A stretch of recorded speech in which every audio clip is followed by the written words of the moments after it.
Hello everybody, and welcome to the first Something Who of the space year 2020.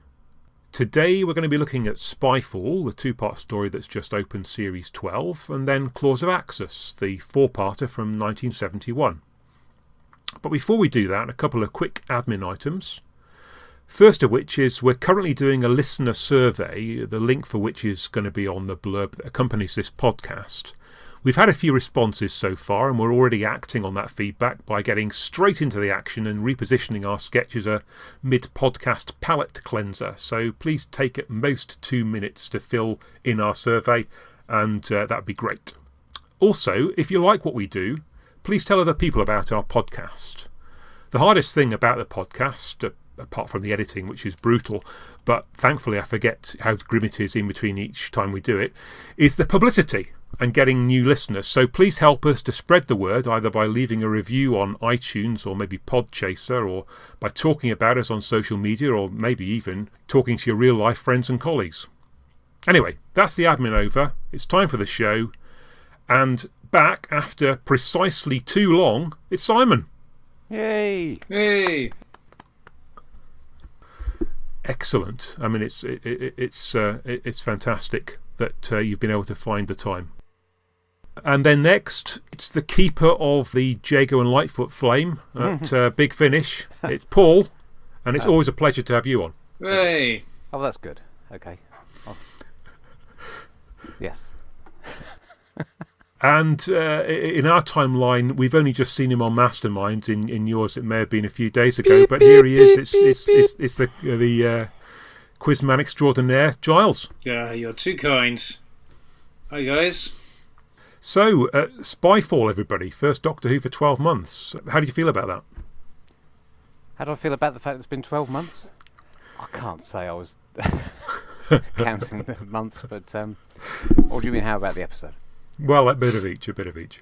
Right. I didn't feel the gap any more than I would between a normal series, I have to say. But I think I we're guess getting that's old. just part of getting older at the time. Yeah. Yeah. The reason Time there shouldn't spins be past. these gaps is for the kiddies. But, Yes. I was saying that back in 2009 and nobody listens to me. The BBC just keep thinking it, relying on the assumption that children are going to remember it and be, I don't know, perhaps they think absence makes the heart grow longer. What? But you're right. I mean, a year is a long time in the life of a child. As my teenage daughter, I mean, the last time I turned around, she was a year younger. Anyway, never mind. It's poetry, dear boy. Yeah. But yeah, I mean, I think if 12 months is what it took for them to be able to write a decent script, then that's been, very well spent. Yes, it would have been. Okay, right. Now we start to see. I should Oh, how many times have we had this opening where I try to conceal my thoughts as long as possible and some ill-advised joke in inverted commas gives the game away. Yes. Oh, it was quite good, wasn't it? Yes, absolutely. We should tell listeners that, we are all coming into this pretty much cold, apart from having exchanged a couple of messages while organising when we were going to do our recording and so on. We've really not had much discussion, so we're all kind of, not all that aware of what each other has concluded about it. So, yeah, we're pacing around the elephant in the room, aren't we? And sooner or later we're going to bump into it. But yeah, I mean, so for me, I thought... I think I got the trunk. At least I hope that's the trunk. Yeah. I thought part one was quite reminiscent to me of a RTD era, sort of lots of stuff going on in the space of an episode. I mean, I'm not saying that necessarily it's everything that RTD would have done, but it had that kind of feel to me of the epic quality of maybe the first the season enders that he used to do.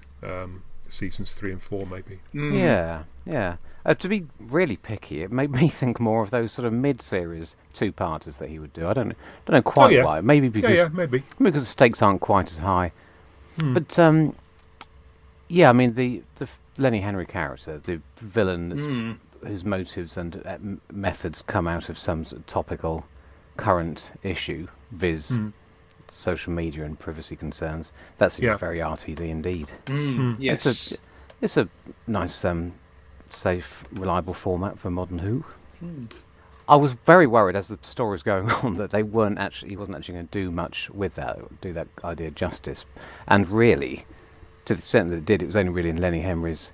I've forgotten the character's name. Sorry, in Lenny Henry's. Daniel Barton. I think I'll just call him Lenny Henry. Actually, it's only really in his monologue at the end to his audience. Yes. Very close to the end when he's about to finally. And I did think there was a slight weakness in the structure. I mean, we only really find out what he's up to at the very end, and then he's foiled minutes later. I'm never a big fan of that format, to be honest. It would have made more sense if that had been the episode 1 cliffhanger. I think that's the way Russell would have written it. I mean, something like and then would have spent the second episode with the Doctor either reversing it or getting out of that somehow. I think that's a particularly new Who format.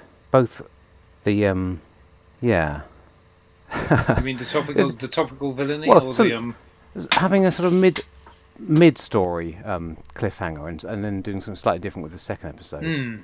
It's Moffat took that to extremes, didn't he? Yes. But anyway, that's not what we got here, so I shouldn't be talking about it. But I do think it would have been better if we'd had a bit longer to think about the consequences. Yeah, it's quite a nice idea. It's got something slightly horrific about using people as mobile hard drives with the infinite capacity of our DNA. That's quite clever, I think. Yeah. Probably doesn't hang out scientifically, but Giles can explain why not. Dr. Spoilsport. No, I'm not going to. I'm not a biologist anyway. I'm sure I could look up what the storage capacity of DNA is, but yeah. You could get a whacking amount of data into a person, I'll say that much. Yes. But I don't know how you'd write it, though. But then maybe, I suppose, the CRISPR stuff. They've talked about rewriting genes, haven't they? And it would have been, I guess it would have been nice. And this is a lot of this stuff is going to be based on things that, on reflection. And I would say my gut reaction was I thoroughly enjoyed that, pretty much all of it, watching it, and that's what I try to judge these things on. But I guess you can say from a structural point of view, it might have been nice to have actually had some visual demonstration of some characters or some ciphers who had that happen to them. Yeah, I mean, were being used, and it would have been another layer of mystery that perhaps if we had seen these people standing around or whatever and being used as hard drives without us understanding what was happening. Yeah, I could come back to that. I think I'm going to wait for some people to say a few more positive things about the story before I start. Yeah. Simon, we haven't heard from you. No, I left the last series feeling shortchanged. I mean, I went on and on like a scratch record about the lack of action and what does Ryan ever do. And goodness me, after 2 episodes of this new series, I've got more than my money's worth. Ryan saves the day. He flies a plane, so tick that box. That first episode had plenty of threat and action. I thought the aliens were excellent. They sort of had a real element of mystery to them as well, and threat. And then I think I was critical of Jodie Whittaker as the Doctor in the last series, but I thought she was excellent in both episodes. Her interaction with the Master in this new story I thought was fantastic, and her scene atop the Eiffel Tower with this latest generation of the Master, I thought that's some of the best Master scenes I've ever seen in Doctor Who. I thought it was that good. That was good. That was certainly, definitely his best scene for me. I think I just felt like they paid lip service to his eccentricity when he first appeared. With his bounce, the mod, he did a bit of John Sims style mod with the Master, bouncing up and down and being eccentric and gurning and whatever. Yes. And it just felt like they needed to do that because some people in the audience will think that's what the Master is. But then he calmed down quite quickly and went to the other extreme and became quite a menacing, quietly menacing. Kind of, Master. Yes. We should all call him Master in honour of both of our hosts and our Doctor. It's the first time I've heard him called the Master since Simon Groom on Blue Peter in 1983. Derbyshire's finest, Yeah, so I agree with you. I was a little bit worried about at the end of episode 1 that it was all going to be a bit manic and from the Master, and then second episode I was very impressed with the more subtle performance. So I liked that much better. Yes, and we only got 2 or 3 minutes of the manic acting anyway, so it wasn't as if it was that big a deal. I guess you can. I happily forgive him for that on the grounds of he's a bit happy that he's just sprung his trap and blindsided the Doctor. If you're trying to think up an in-story explanation for why he's somewhat hyper at that point. The other big box tick for me was we actually saw the Doctor taking charge of things and solving things and working things out and plotting and scheming, and no sort of timey-wimey nonsense or waving. There was quite a lot of sonic screwdriver action, but it's good to see her working things out and coming out on top and outwitting actually being more devious than the Master. So that I thought that was a cracking performance from Jodie Whittaker in the 2 episodes. So I'm I'm delighted with what I've seen so far. I think that's carried forward from last year in general. Sorry, that as a reaction to Moffat's stories being so completely impenetrable, and you've never been quite sure how anyone's managed to achieve anything at the end of it because it was all told out of order. But yeah, we definitely go on the journey with her, don't we? We're privy to all her thought processes, but sometimes it can be a bit too much for me, hearing her outlining absolutely everything as she's thinking it through. But you can't accuse him of not wanting to leave any of the audience behind. Yes, yeah. Or possibly the opposite, what I just said. But you know what I mean. Talking of not leaving people behind, I was really hoping Ada Lovelace was going to join the crew because yes, she was fantastic. She got stuck in and she knew how. It reminded me of Ace a little bit. She knew how to handle explosives and things like that, and she was just.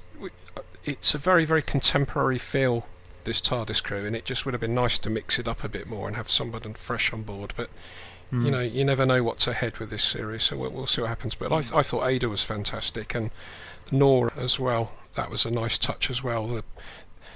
The Paris set part of the story as well. That was really enjoyable as well. That would have been a good story in itself as a standalone. Yeah, I'm torn on that because while it's nice to have a bit of colour, and in a sense they were thrown away, these settings. They, as you say, they could have been whole stories, and also. Oh no, that's not. If that's the worst criticism I've got, it's not really much of one at all. I felt the Paris one was a bit more thrown away than the Georgian one. I mean, that didn't seem to have maybe too much more in it, but the Paris thing certainly. That there's a lot that you could do with that, and they didn't get very long to play with it. Just really a backdrop for the Doctor and the Master to have their big old conversation. I guess really there. Yeah, I mean, if we're going to react against a series entirely composed of one-part stories and move back to longer form storytelling, which some of us thought we were going to get from Chibnall, we could have had 3 or 4 episodes of this. We could, once you've got people being stuck in time without TARDISes and having to live.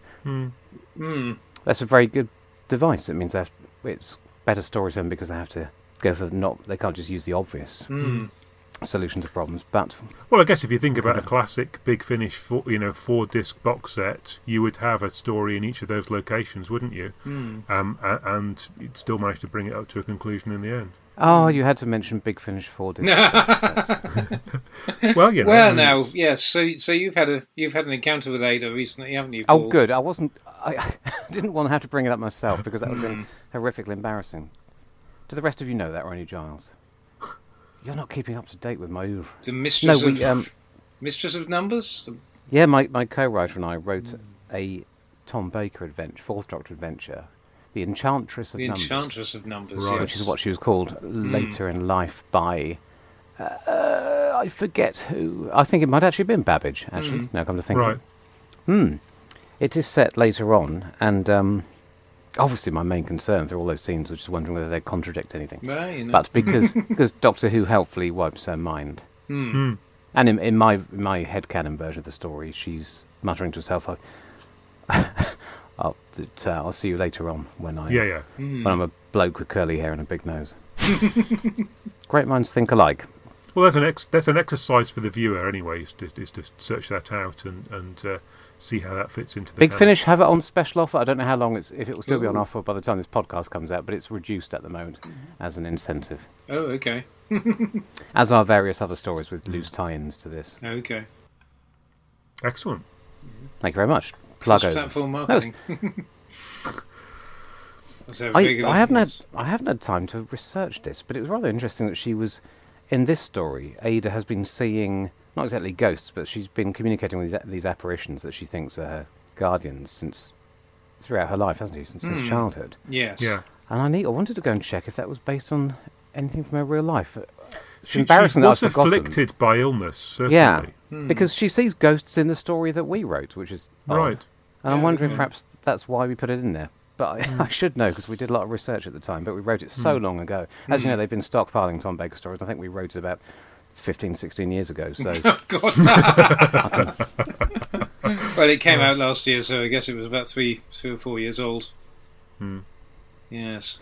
the only thing I didn't like was that she did that thing that to show that she's a historical personage. She didn't use contractions like she was a Vulcan or something, which I found slightly wearing. But Yeah. apart from that, Well, terrific. it depends. I think there's a place for, as we know with was it Ripper Street, where they got the characters to speak in iambic pentameter in order to to heighten the difference of the language, didn't they? Wow. But at least in bits of it, they actually wrote the dialogue that way. But I thought that was pretty great. I think it trod the fine line that I like between silliness and seriousness. It seemed to, obviously the companions had somewhat more of the silliness side of things, with the spy jinx and so on. Some of the spy stuff was a bit forced in order to, at a certain point, I think, in order to think, okay, we're going to do a Bond spoof. But it was definitely, and there was certainly bits of it, like the laser shoe we used as light relief. Yeah. I've got to be honest, I don't think it all hung together, but I don't want to just bring the mood down by listing all the... I do think that the various elements were a bit crowbarred together. The idea that the aliens were spies themselves seemed a bit tenuous, because there wasn't really... They say that, but they don't really behave like that. You don't really get that feel. It's just something they say, and Yes. because they want to tie it all up and make it seem like there's some thematic consistency. I mean, maybe I wasn't paying attention, but I didn't really get my head thrown through what the point was of their plan. It seemed to me that on their own terms, they were hiding on planets throughout the universe, taking notes in case they ever needed to invade this universe. Is that the long and the short of it? It seemed to be, and that the Master So had tipped them over into It's kind of thin stuff. saying, go ahead and do it. But just on Earth. Yes. Well, so far as we no, gathered. they said in episode 1 that their ambition was to take over the whole universe, didn't they? I thought I'm sure there was an if, as in they're taking notes in preparation. Right, okay. But maybe.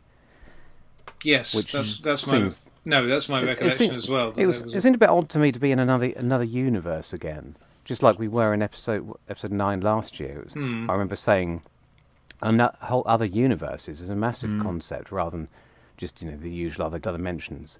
It's normally another dimension is weird enough if you want to go down that route. But now we've had yet another one. It's become a bit commonplace. Yeah, but isn't that just... So if you do that too often, the Doctor looking at Garth and say, "But that's impossible. It's another universe." It doesn't really mean anything if you're having it every other episode. True, Yeah, but then I'm not sure whether that's just And what is it? loose use of language with regard to, and really, if you say another dimension versus another think- universe. You're saying David Whittaker-ish Well, slightly, yes, Well, possibly. from the fifth universe, or Yes, it's a bit mission to the unknown, isn't it? yeah. Oh dear. I expect people will think that this story fixes the problem that there's too many companions and not enough of them all to do, but I'm still not convinced. Because it was longer, they were able to split them up. which of course is what you would, as we said at length last year, like the year before, that's what you need multiple companions for, to split them up. Yes. But in the early days of the programme, you needed that because the stories were long, and that was the best way to structure it. But when stories are only one episode, you don't really have time to split up, which is why we had those endless trains of people. Yes, yeah. Doctor, companions and guest stars all following Well, it was a around bit, in circles. Here, they do get split up because there's room for the plot to breathe. Yes, But and because they're split, 2 and 2 would have made sense, but because we split the Doctor off with and 3, she then has to get 2 new companions. she gets to 2 hang pseudo around with. companions to... Yes. And yeah. 3 companions Yeah. are on their own, and that's still too many. Yeah. They don't really get any more to do with each other. Well, it was quite promising when Yaz was acting as a reporter in Yeah. episode 1. That so was, I think I'm mostly thinking of episode 2, actually, sorry. yes, Yeah. no, but so that felt for a moment as if it was going to be something, but then that was probably about the last thing that she got to do in the story.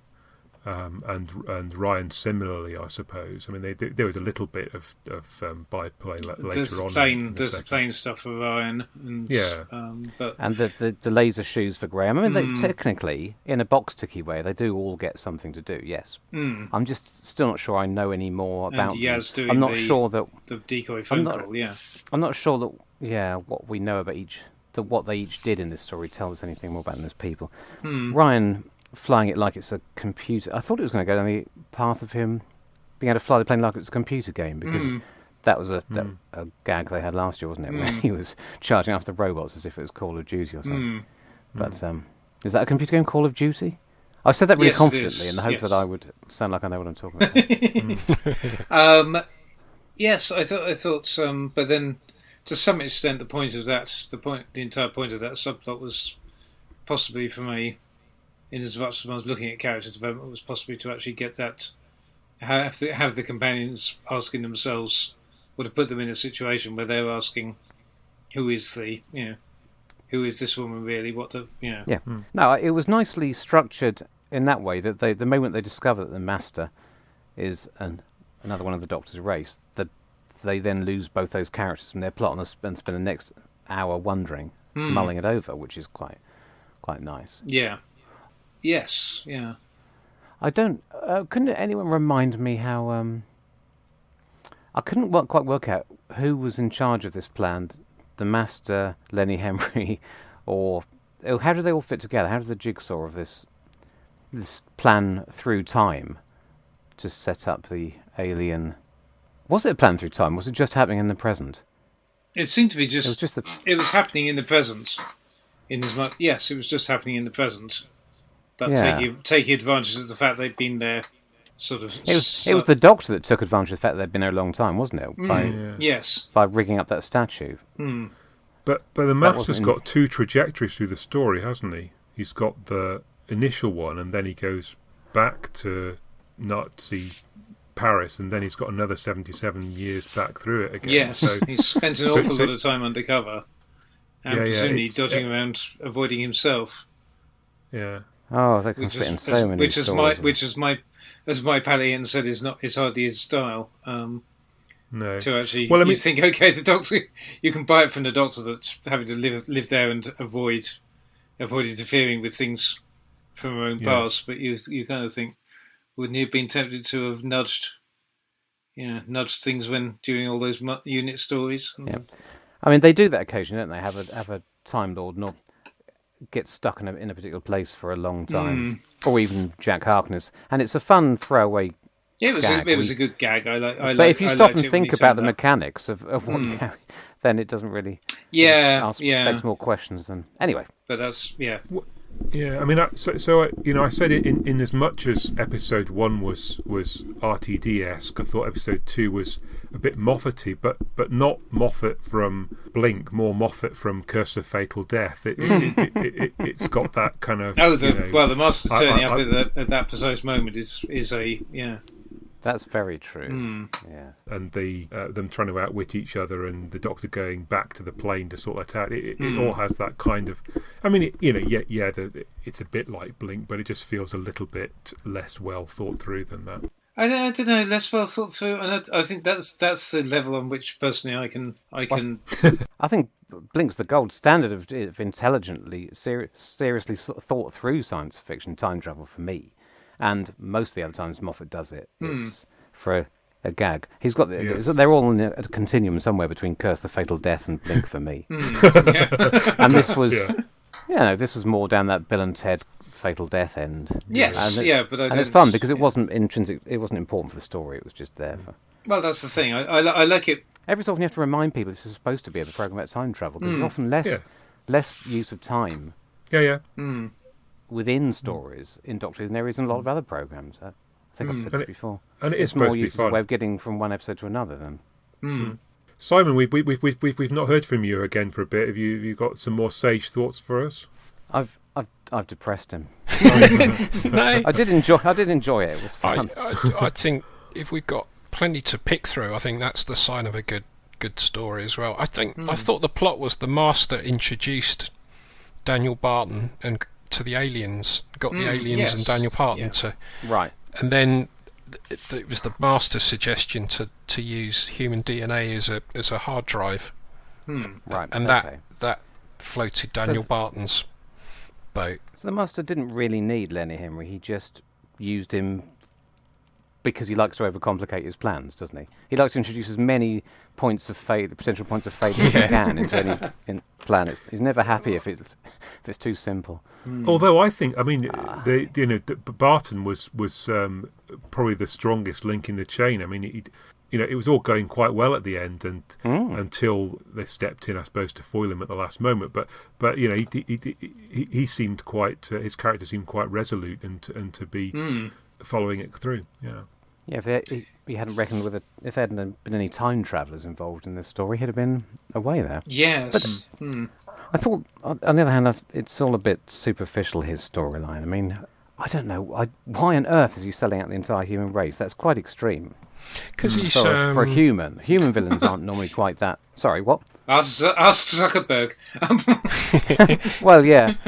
Maybe that's it's it. a dig at... I think it's a dig at all those guys, and now we were only going to get a bit political now. There's people like Carol Cadwallader exposing various things on the internet and misuses of data, and that speech Lenny Henry did near the end. I know it was all part of the plot, but that was brilliant. About thank you very much for letting our devices in your bedroom, and so we can hear your private conversations, and thank you for giving us your mother's maiden name every time you log in, or you need to do a security question and things. I thought that was brilliant and very, very, very topical. So these guys who run these organisations, they're obsessed with data and finding out these things, and they're driven on. I guess that was the next step for this highly fictional character, who's not like anybody real at all in the slightest. But that was the next.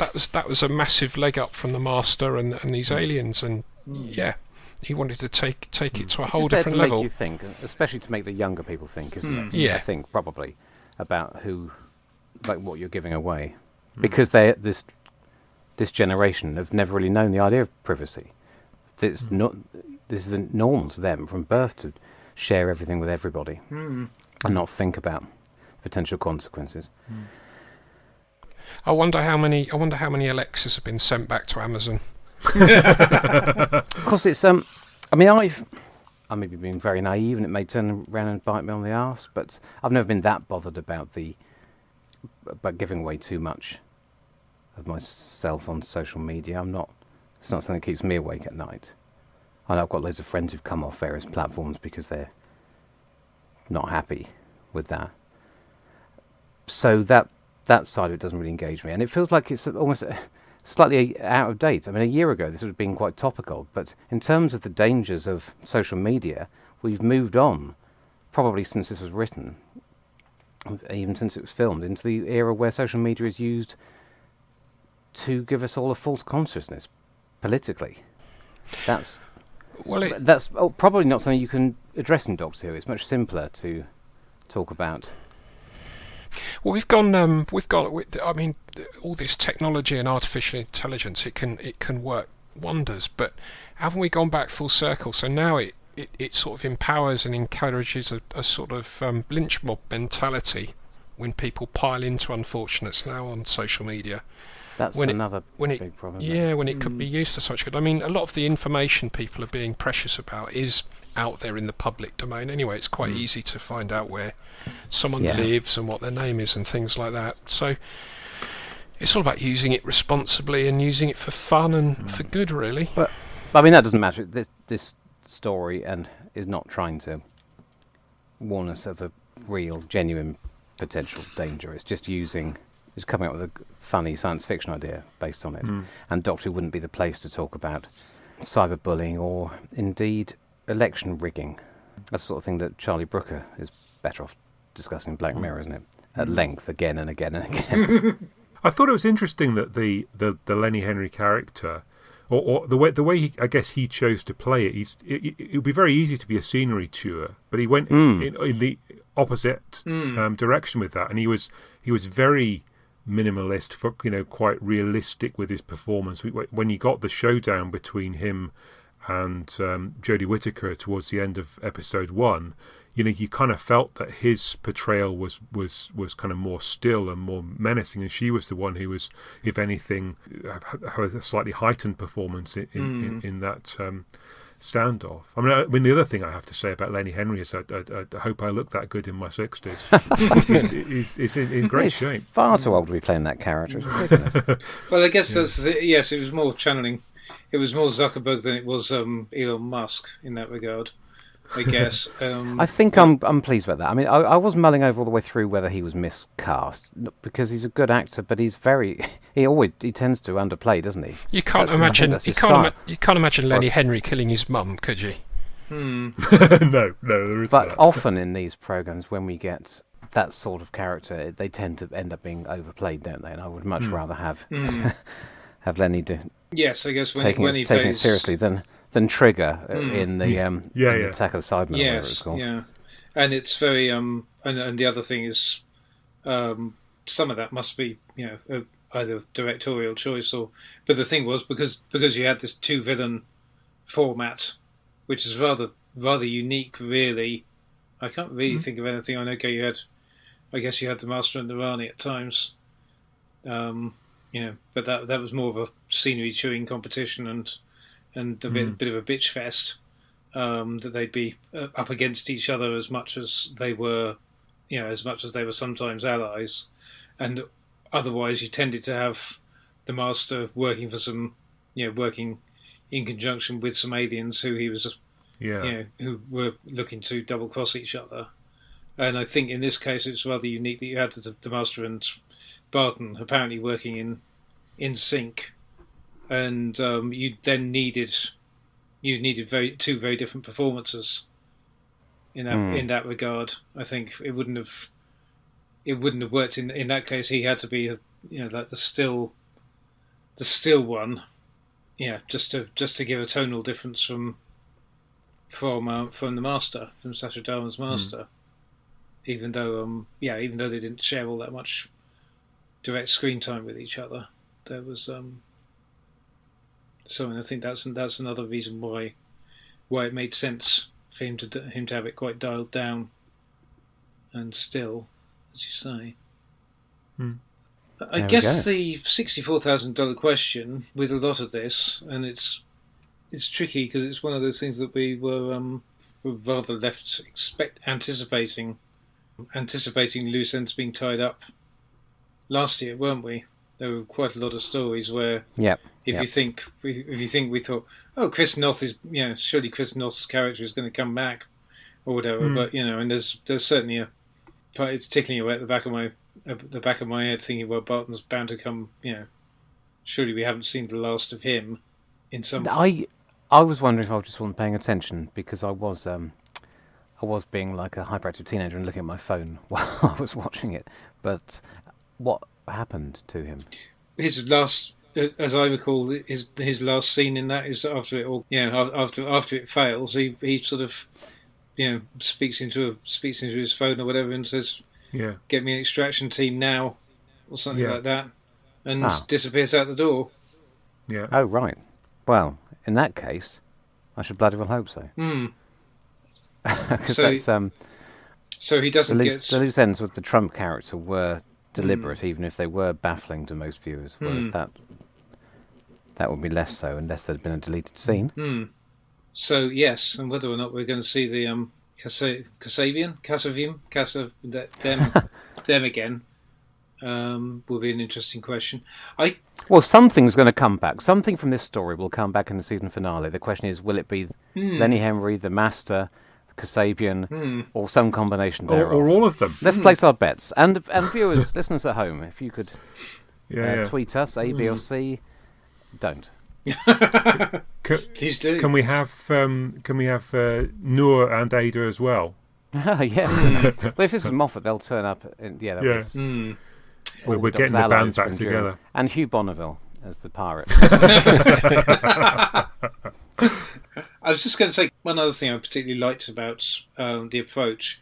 In episode 1, I really felt I liked it, and it reminded me of very old school Who, in some ways, in that it was nice that there was stuff going on and you didn't actually, and it was weird stuff. It was visually weird. It was disorienting. All the stuff in the realm of the Kasabian, and it was nice that you didn't actually understand what was going on. And I liked that, and I like that. When Doctor Who has the time and the luxury to actually do that, and that's really a throwback to when was the last time we really had stuff like that? I mean, it's a classic Hartnell thing where where they throw in where the first episode is often some very weird things, and you're really left struggling to figure out what's going on. It's a structure that's kind of unique to New Who, because when you have a longer story like this, you get more ideas, but they're not. In long stories in the old series, they tend to be more linear and resolve bits of the mystery as the story's going along and have new mysteries. Whereas here we have overlapping mysteries, which is why, for better or for worse, we end up explaining everything at the end after. Yeah, it's interesting. Do we even know the structure of this series? How many more two-parters we're going to get? Or? No. Oh, that's fun. I believe there has been a reference to two-parters plural at some point. Yeah. So whether the or next not, one I think is a standalone. So far as I'm not even sure if we know who's writing which episodes, but I guess the smart money would be on Chibnall writing 9 and 10 now, which I think is his remaining. He's doing 4 of the series proper, and I guess we've got 6 other authors. So unless there's some co-authoring going on or whatever, I guess we might expect 6 single parts and maybe a 2-parter at the end. But it is quite nice not to know. It's that's one of those places where you do have the way Chibnall handles the publicity or the lack of it for the production process is is sometimes quite nice, and it makes all the more sense of the fact that that we got the sort of announcement and the trumpeting of Stephen Fry and Lenny Henry in advance of this one, because they were hiding, because they pretty much managed to hide Sacha Darwin from view and give us a complete And I guess the first thing, the first shot of O from behind on the on the porch of the hut, I believe it was if you just the way that was staged, you thought, okay, it's got to be a name actor, and they thought, oh, it's Sacha Darwin, oh good, and then you thought, oh, hang on. We're all thinking, oh, he'll be the funny guest character. Yes, yeah. I liked everything about the Master's TARDIS. I liked the fact that it was there at all, because I gather we haven't seen it since the 1980s, which is hilarious. And suddenly it's back again. And it's not just the Doctor's painted black. Yes. For a shame. And I did love the scene of it flying through the vortex, where it looked like the house in the Wizard of Oz. Yes. That's delightful. Yeah. That was an unexpectedly whimsical little visual detail, which I wonder whose idea that was. Yeah. And flying through the air and flying through the vortex. Well, I get the impression. One other thing on the mystery thing before we move on to another thing that I liked about it, but on the mystery side, I did like the fact that the Kasabian. Sorry, it's stuck now. I can't think of what the real name is anyway. But I did like the fact we didn't get and here's what they really looked like. Reveal. Yeah. The fact they remained these lasers of light. It's reminding me a lot of the Cybermen from Doom, whatever it's called. Yeah. Chronicles of Yes, Doomsday. yeah. So obviously my Army of mind was Ghosts. thinking, Well, you either What's think that, are they hiding a known alien behind there? Maybe that, who knows? If they come back, maybe it'll turn out they are. But I did like that. now, are we going to talk about all this Gallifrey business, or because we're supposed to be comparing this to Claws of Axos, are we going to leave that because it's more about the series as a whole? Of course, we're going to talk about it. Yes, I think indeed. we'd be daft not to. What's going on? Well, What's going on, Giles? I don't know, but the other thing I was going to say that I did like, and when you said, the sort of Russell T. Ian whimsy of the flying TARDIS, the flying shed, I did like. It felt to me like across this, like Chibnall had maybe, it's maybe it's all been a game plan of we have to do the first series, and it worked. It worked for Russell T. To be honest, having to do the first series like straight as a, with very minimal references to continuity and stuff. But it did feel like, to me, it just felt like Chibnall had relaxed a bit more and wasn't so worried about being a bit self-referential and showing off some of his Who fan credentials, not only in directly addressing the Gallifrey elephant in the room, but also stuff like the.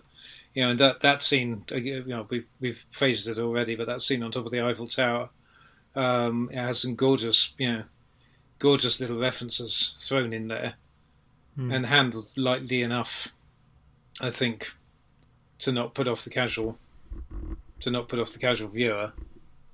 And there were just there were things throughout that sort of referenced little bits of lore introduced by Russell T. and Moffat as well, like the Morse signal, the sound of drums, and the mind wipe thing at the end, with regard to the stolen Earth, and indeed Contact. I mean, for heaven's sake, from we didn't know they could do Time Lord to Time Lord, but I suppose it makes sense if you do it Doctor to Doctor.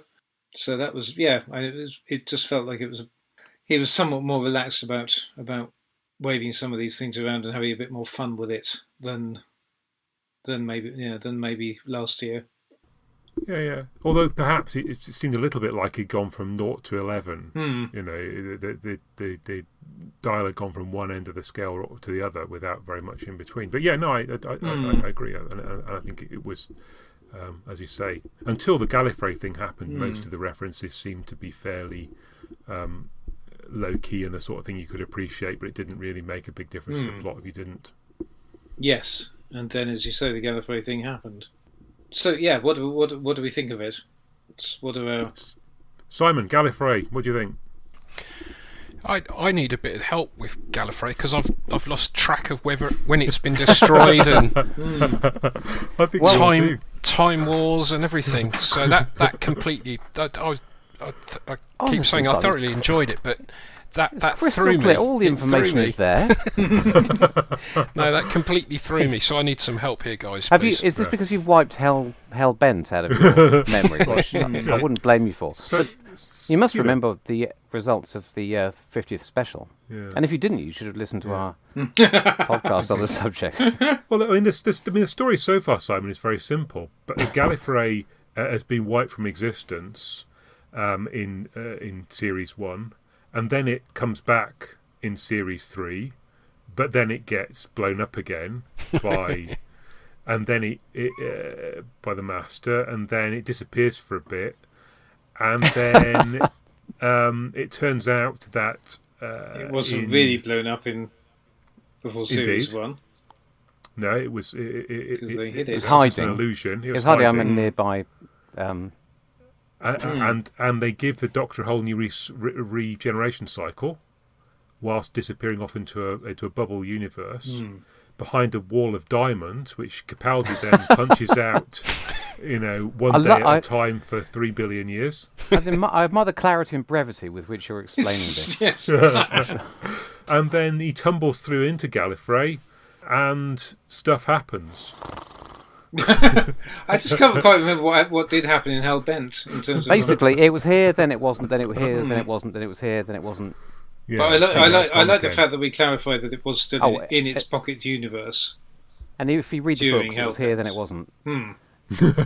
Yes, they did. I'm glad they still mentioned that. Yeah, Yeah. because I'm gonna put I was thoroughly confused by the Heaven Sent Hellbent thing. I was thinking, hang on, so is it back? As in this universe, in which case, why isn't it? Yeah, no, they. Why I isn't think it immediately ground zero for? Moffat left it. I thought he left it in a very sensible place for future showrunners because it existed, so he had. Which he obviously thought was important. It's just a toy you can play with if you want to, but it's but it's not in the sandpit. It's hiding in another dimension. Note, not another universe, another dimension. Because back then we didn't have all these other universes that we have now. Right. Yeah. So there was no need for anybody to blow it up again because it didn't have to be there. The Time Lords don't interfere with things; they're hiding somewhere else. So you can just ignore it. So that's why I'm going to nail my cards to the mast now. I hope there's going to be a twist here, and it's not gone again. Not just because I think there should be Gallifrey and Time Lords, because although they've mostly been crap over the years, I still think I want them to still be there because there's potential. Yeah. I think it's. I'm not going to say a lazy plot device, but there does seem to be this tendency for people to want to get rid of it for some reason because they think it'll help the character of the Doctor. Because they thought the Time Lords were rubbish. Well, don't show them then. You don't have to get rid of them. You just don't go there. Yeah. And does it really make the Doctor more interesting when he's the last of the time? Well, anyway, they did it in the books. They got rid of it because they thought it was essential for the character of the Doctor that he be on his own. And then they brought it back again. Yeah. Then he brought what? No, what did happen? Did it They have had something to do with Luke? hilariously when the new series came. It was completely destroyed Gallifrey in the books in the 2000s. Yeah. And then when the new series came back, and it was revealed very early on that Gallifrey had been destroyed in Time War, the books, which were still running at this point, had to then bring it back so that it could be destroyed in the Time War. Fantastic. Which is good. But I mean, Russell did it for whatever reason, and it was very important for 4 years of the show. It was very important. It genuinely was important to the Doctor's character. Moffat, for what I don't know why, because he's an old softy, or because he wanted to do. He didn't bring back Gallifrey and Time Lords because he wanted to use them every other week, because he didn't. But for whatever reason, he brought them back again. So I think if Chibnall's only done this because his version of Doctor Who is a version which doesn't have any need for Time Lords and Gallifrey, well, as I say, he could have just ignored it. He didn't need to blow it up again. Yeah. So that's why I'm hoping there's more to this. Because and importantly, it does undermine some very lovely stuff in the 50th anniversary special. Yeah. And it's such a win for the Doctor to find that he's not just saved Gallifrey and ended but also saved himself from. Yeah, but then didn't Hellbent Heaven Sent, which Yeah, I know. order is it? Hellbent is the last episode. It's the Gallifrey episode, isn't it? Heaven Right. Sent's Yeah. And didn't that rather undermine? Didn't that rather undermine it anyway by suddenly having did, because Vasselon's back and he's a bastard. He's a bastard again. yes, and everything's run by. Yeah, I don't know what that was all about, but again, he left it. Yeah. I can't remember how he left it, but they were still there. They were. Yes, They were. yeah. Clara disappeared off with her mate in the diner, and the Doctor disappeared off in his direction, and the Gallifrey was just kind of there but not there. Yeah. So it remains to be seen. I can't make any judgments because we don't know what the storyline this is in service of, and it is quite intriguing. It's actually genuinely. I mean, last year when we got that one liner about the Nightmare Child, I metaphorically rolled my eyes because it seemed that he'd just thrown in this Russell T Daviesy type piece of baffle gab to create some cheap mystery, and it wasn't even followed through on. But this has got me intrigued, and it takes a lot to get me intrigued. Cartmel-esque, doesn't it? It's there's this mystery at the dawn of time. Dawn of Gallifreyan civilization. You wonder where I feel like it's going to have to be something big, and if it isn't, it'll be a massive cop out. But I don't really see how you can, how it can not be something important. But I quite like that, and I quite like the idea that I don't mind, although it's I mean it awaits to be seen quite what the what the implications of Gallifrey having been trashed again are in terms of okay, we saw the capital in ruins, but is it devastation on the is it devastation on the level of what we thought happened in the Time War, or are there refugees? Are there people in the rubble? Yeah, well, it's a planet, isn't it? It's a planet, not just a city. Sorry, the Master said it's been destroyed, everyone's dead. Yeah. And then 10 minutes later he said, oh, by the way, it was me that destroyed it. So if everyone... He's telling the truth about... He was telling the truth about it being destroyed. If he was telling the truth about everyone being dead, you'd think he would know, because he was there and did it. The thing about the Time War was, a lot of fans were in denial back in the early days, and were saying, oh, maybe there are still some Time Lords alive. Maybe we can still see Susan and Romana. And Russell had to tie that up and say, and have the Doctor say, no, there's no one else, so I'd feel them. Yeah. Yeah, they're all dead, Dave. So, we're going to be in exactly the same position. There could be lots of... Any interesting Time Lords we want to meet could be out there. That's the thing. I quite like I quite like the potentiality of a different approach would be to have refugees or people trying to rebuild the civilization, as it were. Yeah, we could be in a Thor Ragnarok situation with New Asgard in Scandinavia. New Gallifrey, for all you Marvel fans, that's just me, isn't it? I do remember someone's fantastic idea at some point about about resolving everything.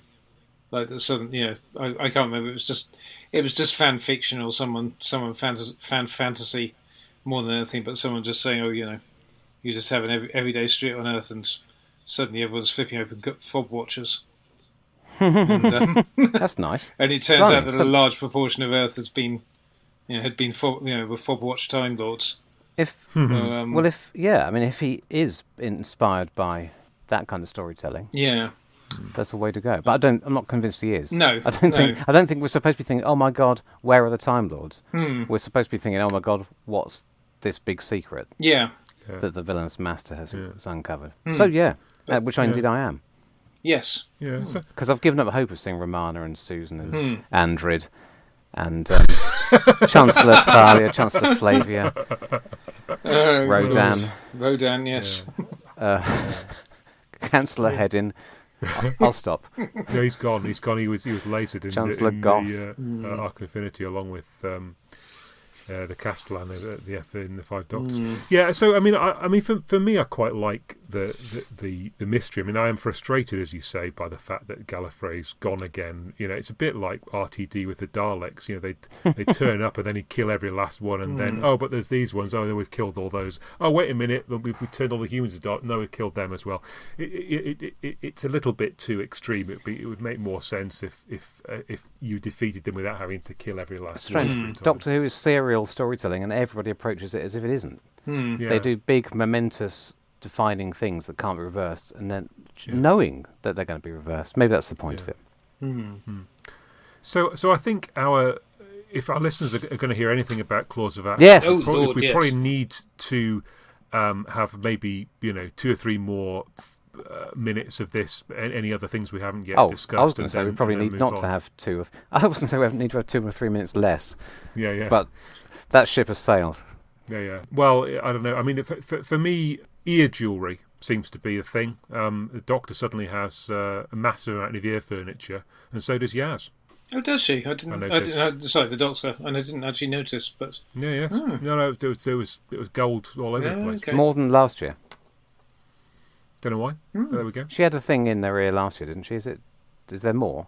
I don't know. I noticed it. Is it new for Yaz? Maybe Yaz is copying the Doctor. She does fancy her after all. Well, last year it was certainly floated that had some special significance. The Doctor's earring thing, right? But we never got to see what it was. Simon, final thought? No, I've got to rewatch it now. Look at the earrings. Okay, very good. Can you go through that? Can you go through that Gallifrey explanation again, Richard? You can listen to it on the podcast. If you've got another 15 minutes, Oh dear. Don't forget, kids, if you want to find out what happened to Ada Lovelace next, buy The Enchantress of Numbers, available now for Big Finish by Simon Barnard and Paul Morris. Yeah. Are we on commission for that? Available in all good bookshops or whatever, and a few bad ones too. So, yeah, I mean, how brilliant is it to snoop in the offices of a data company? That's the only other thought I had about that first episode. You know, you'd think perhaps that he might have a little bit more security than it turns out that he's got. Yeah. But anyway. Oh, there was a good... Yeah. Yeah. I did actually... I wasn't sure whether to make this a compliment or a criticism. I like the bit where they're hiding around the sofa and you think... And he says, "I know you're there," but it turns out he's talking to the aliens. That's true. That's always a nice moment. Yes. That was a nice moment. But I think it was. I remember thinking. I didn't make a note of exactly why. But I thought it was directed badly. And there was another one in the second episode where I thought would have had more tension with the Nazis. Oh, never mind. Well, I'll tell you what. You can think about that, and then you can give us a blog post about it. No. I'll where you're making a note about that now. Yes. I'm actually drawing a cobweb.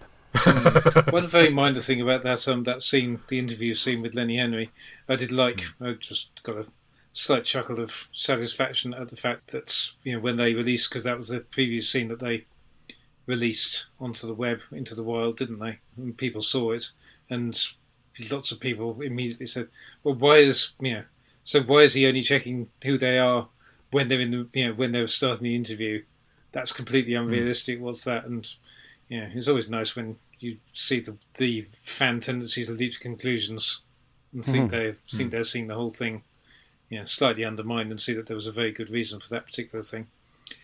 And the only other thing I was going to say, which isn't original to me, my pal Ian, who I had a lunch with and exchanged a few ideas with before, pointed it out. But he said it was actually quite interesting that how much of the stuff that we saw in the trailer turned out to be in this one episode, because there were there were so many different scenarios within it. So we've had we know even less about we know even less about the rest of the series than we did on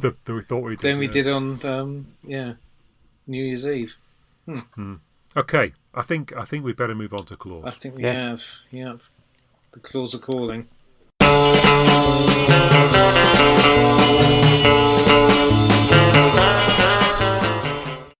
Brigadier, come quickly. I say, it looks like a rather plump fellow with an unruly mop of golden hair. Well, gentlemen, that's your enemy. Our worlds are unaccountable light years away in terms of breeding and privilege. Our governmental system has been crippled by extreme partisan activity. Brexos is all that remains of our culture. As you can see, our politics, unlike yours, has taken an organic path. This manifesto was not built for our journey. It was grown. What? Yes, grown from a single idea whose capital is all but exhausted. We would like to stay until our electoral cycles have been fully replenished. In return, according to your custom, we offer a gift, a payment. What on earth is that? Brexonite. Yes, certainly something that ends in "ite." Hey, you! Shh! That would be it.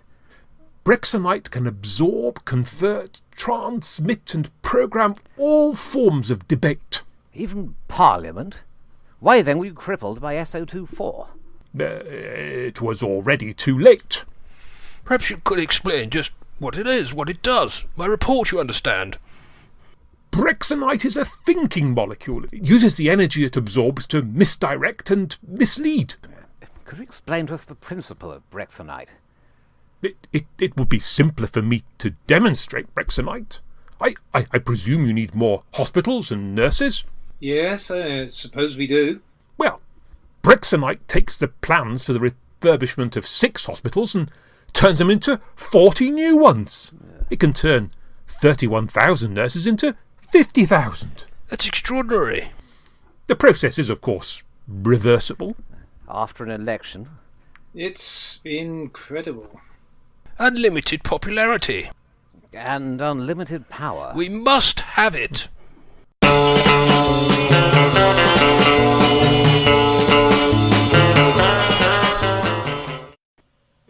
Simon, thoughts about claws?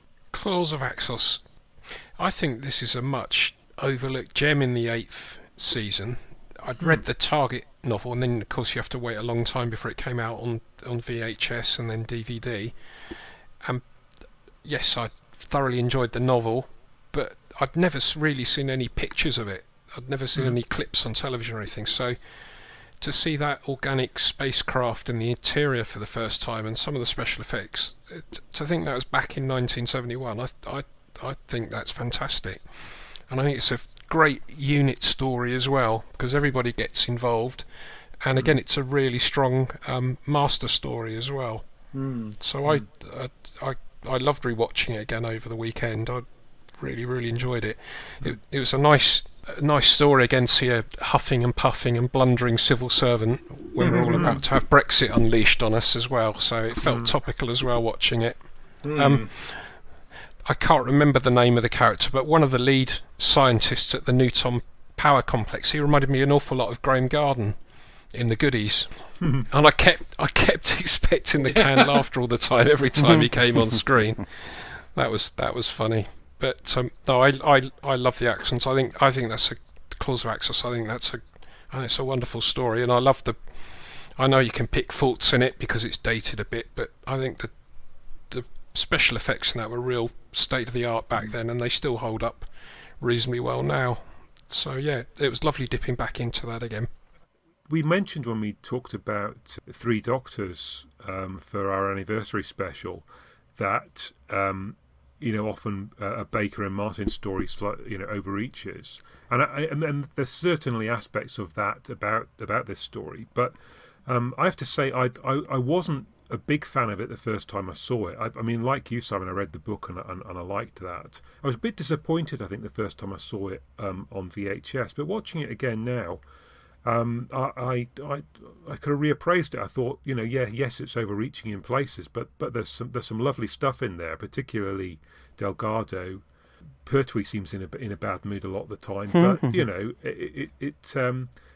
it's nice. It's a nice unit story. You get plenty of Yates and Benton, and Do you think you were disappointed by comparison with the novel, or with other season 8 story, other Pertwees that you'd seen by the time you finally saw it? Can you remember?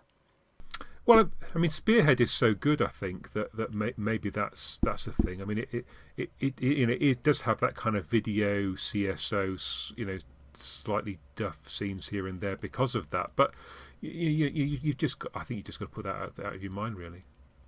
I mean, I was blathering on last time we talked about this when it was completely off topic, about how it's a slightly unusual Pertwee story because it seems to be halfway between a unit and rather more esoteric monster-based four-parters. You know what I mean? I think I was rambling on about how most of the unit stories are 6 or 7 parts. Yeah, that's true. And they have, and something about that length seems to encourage them to adopt a very gritty, real tone. And even in the slightly, inverted commas, dumbed-down, family-friendly unit of Season 8 that we introduced in Season 8, everything seems a bit more colourful and cartoonish, like Chin compared to the serious-minded bureaucrats that we get in Season 7.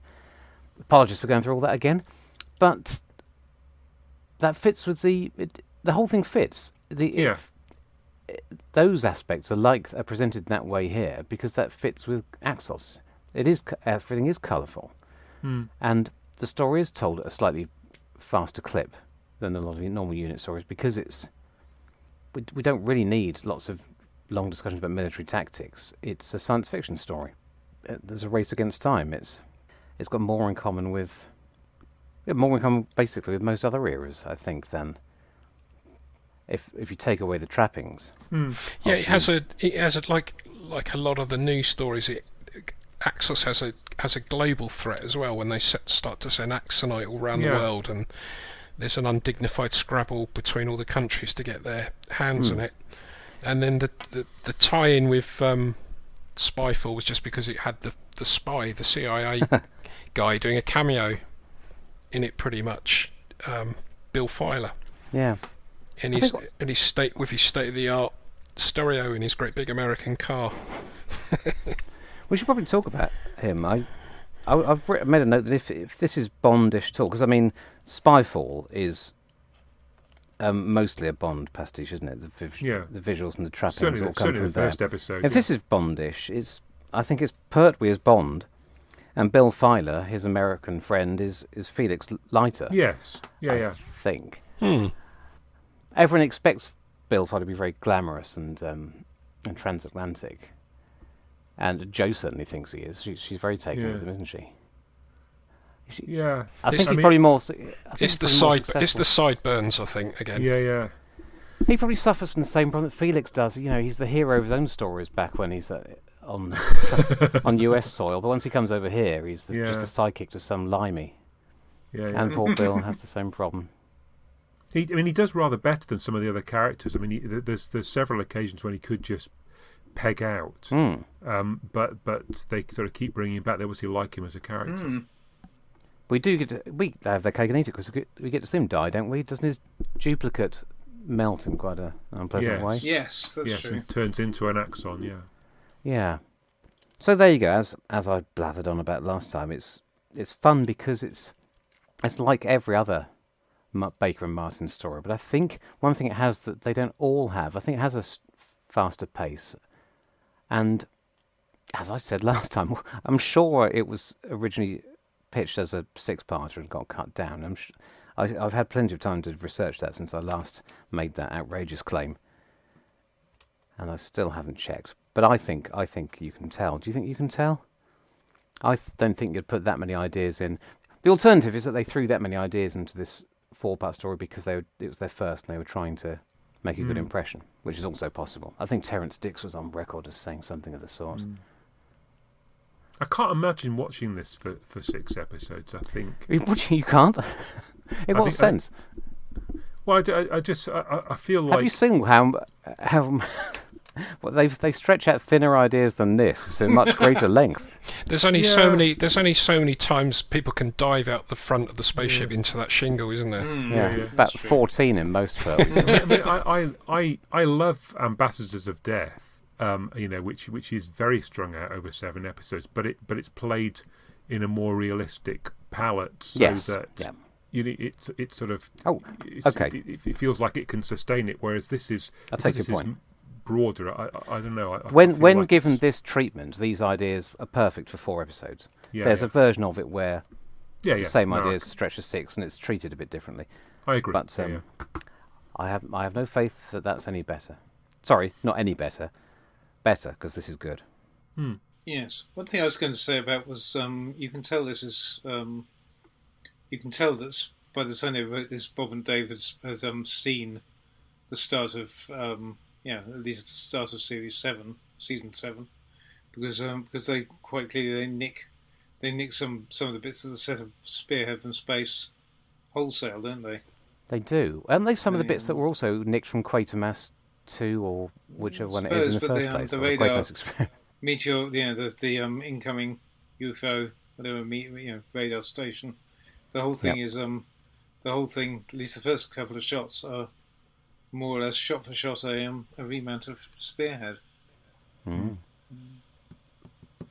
There's some quite good science in it to start off with, and then it all goes a bit to pot when it comes to the reactor, which, as an ex-nuclear engineer, they don't really understand how nuclear power stations work. No. To them, nuclear power is their static electricity. Isn't it? I agree. It can just do whatever it needs. The story needs it to do. But I mean, the particle acceleration thing, there seems to be some sense in that. And I mean, Axonite itself. I mean, it doesn't bear much thought, but within its conceit, it seems reasonable. That didn't seem wise, did it? Trying to disassemble a particle accelerator using a screwdriver wearing oven gloves. That didn't seem the best idea. No wonder he got. I don't think there's anything sillier in this than there is in Inferno, which is often lauded as one of the most taut and gripping thrillers. I agree. Yes. Green slime from the centre of the earth turns you into into a joke shop werewolf. Yes. I'd rather have this, to be perfectly honest. But anyway, enough of my strange predilections. You've got the TARDIS in bits in both of them as well, as well as in Spyfall at the start as well. So there you go. Maybe premature to talk about links, but it is, isn't it? I mean, other deodorants are available. if as we if the only link between the two stories was spies, it would be thin stuff indeed. Because, I mean, I've said it's been alleged that these spies in Spyfall are fairly superficial, but here it's just Bill Filer, and it's not in any sense a spy story. There's no. They've just taken a spy from a different story, a different genre, and bunged him down here for a bit of colour. Yes. And it's surprising Filer didn't come back in another Bob Baker and Dave Martin. You'd think they'd have pitched. Yeah. It almost feels like feels like Johnny Seven. And feels like they're pitching for a spin-off. Correct me if I'm wrong, because it's a month or two since I've seen it. But his only interest is in the Master. Sorry, he's the Master at the stage, isn't he? The Master. he's an interest in the Master. He's not. He doesn't really get involved in the negotiations about Axos, does he, on behalf of the US government? No, he's been sent over by the CIA to find the Master, but without having looked at a photograph of him first. I'm pulling it to bits. I love this story, so I'm going to stop. I do like the stuff with considering it's cartoon. Considering we're dealing with quite somewhat cartoonish season 8 stuff, I do quite like the realpolitik side of it. In that a lot of it hinges on the British government being, if you look behind the bluster, the British government being pretty selfish and. They're taking advantage of that.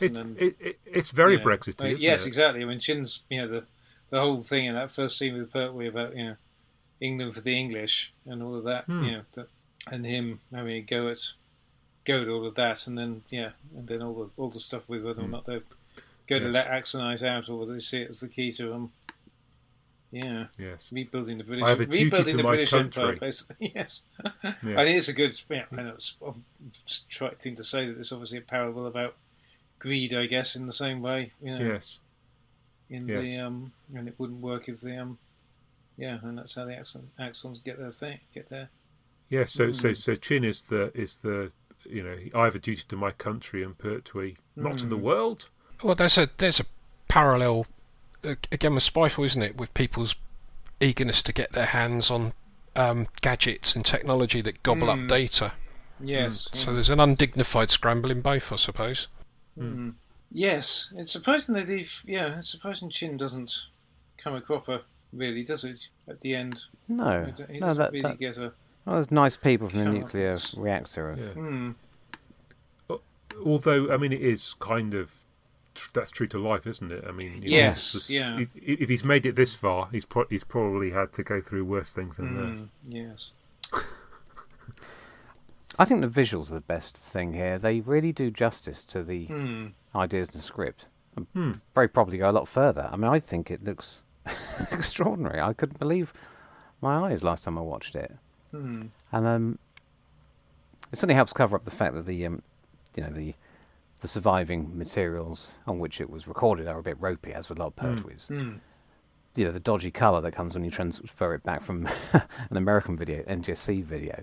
Yeah. Sort of only help it here. But technically, the way that the inside of the Axon spaceship is created is faultless. There's so many things going on that you can't ever really... It's like a magic trick. There's so many different things to look at. You never have time to stop and think about how it's being done. So yes, in some senses... It's just a lot of CSO and top of the pops background visuals, but it's clearly written to be hallucinogenic. Yes, and it's funny, isn't it, that they reveal the Axon monster in the first few seconds of the story, and then they present the kind of golden. That is a mistake, isn't it? I think it's been famously recognised to be a bizarre decision. Yeah, I made a note to that effect here, and there's a couple of things like that. Yeah, it is odd. I mean, given that, and okay, we don't. The whole way it's structured is odd in that regard. That we have this Trojan horse story, and yet we see them. The first thing they do is do away with that nice pig bin Josh. The moment after they've landed, and then they kidnap Bill Filer before we really get to see them putting on the front, as it were. It's difficult to know what that will be, because the mysteries, the unfolding mysteries in season 7, are all written the way you would expect. We are either, if we're ahead of the characters we're watching, it's only slightly ahead. We don't get the whole thing handed to us on a plate, whereas here I don't know. Maybe it's a sign that we're in a slightly different genre. Yes. Well, this is just a children's program. Maybe it's just a note. We need more. We need the monsters earlier. Yeah. Maybe it's a why done it rather than a who done it. I don't know. Like Columbo. Yeah. Well, maybe not quite as good as that. No, but it's yeah. not. It's not. And then the also a similarly odd writing decision really is that we have all that stuff with the duplicate, with them making the duplicate Bill Filer Yes. after his first attempt at escape, if I remember rightly. Mm. And then all the duplicate Bill Filer does is wander in, try to kidnap the Doctor. If I remember, no, hang on, what does he do? He has a fight with himself. Sorry. Doesn't he just wander straight into the nuclear reactions, like fiddling with it? Well, he wanders in, and he wanders in. And he immediately gets, he immediately gives himself away, Yes. and then has a fight with himself. Yeah. And there's no. It's just bizarre that there isn't even. There is no attempt to actually sustain the idea of why they created a duplicate. To in the 7-part version of this, there is a bidding war between Britain and America over Axonite, and he's representing the American interests, and the aliens aren't just being very devious, and they want they're playing sides off against each other, and they want to they want everyone to have Axonite. He's no Sister Lamont, is he, or Harry with the pitchfork in Terror of the Cyclones. But the whole and there's just they just don't sustain any tension at all, and then it just feels like the writers put it in, because they wanted to have a look-alike fight, and yet that is they were so keen to get to the good bit, and yet that's a weird thing for the writers to. You could understand the over-enthusiastic director to think, oh, we can do a really good look-alike fight, so let's have them produce a replica. There you go. But Michael Ferguson here, of course. I think this is his last. Is this his last Who?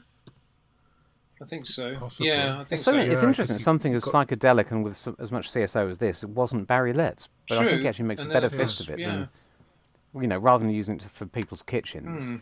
We actually get it being deployed for the sort of thing. Yeah. And he was no stranger to the phone machine, having done Seeds of Death, but true. Other than that, there's some beautiful shots on film, aren't there, in this? Yeah, so similarly to the Ice Warrior out on the common, you get the accents lit from behind. You get that nice scene of going back through the windows into the Dungeness power station. Yes, you sort of see stuff going on inside from outside. It is nicely directed in places, and yet then it's a completely different feeling when you get into the studio stuff. You ever been down to Dungeness? Anyone? I haven't. It's the first time I recognised it on this watching. Maybe I'd never. No, I couldn't believe I'd missed it before. It seemed so obvious. Yeah. My nuclear power stations have all been in the north, Heysham and Torness. Yeah, I must say I've forgotten the seasidiness of the setting as well. Can you see? You can see that, can you? Well, it's just the weather that's disguising it, isn't it? Well, there's a certain the planes and Pigbin Josh is next to some boats on the seashore when we first see him. Is he? In right. the very first scene. I wonder if Derek Jarman's in the background. It's in his little beachfront house. Famous. Was that too obscure? He famously had a little house down at Dungeness. Did he? I didn't know that. Yeah.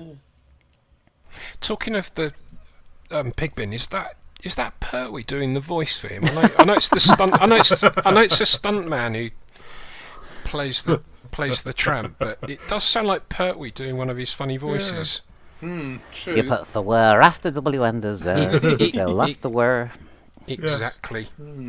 There's one thing I need to check. I don't know whether my eyes are playing tricks, but at the beginning of episode 4, where Joe gets hysterical because alarms are going off inside Axos, does the Doctor slap Joe round the face? It certainly looks like it to me. I thought you were going to ask about. Yeah. I thought you were going to ask about her underwear, but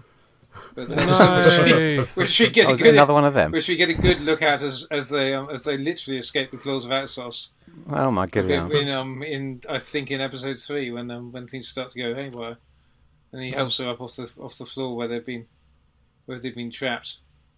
Is that in the really psychedelic scene where they turn the psychedelic up to 11? They're floating axon heads superimposed across the picture. The slap is in just spinning round like pickled in time, like gherkins in a jar. Yes, indeed, and but yeah, that's like what Anthony Joshua could see lying down on the canvas in his last fight. I couldn't believe I must say I missed the fact that that Pertwee references claws at some point.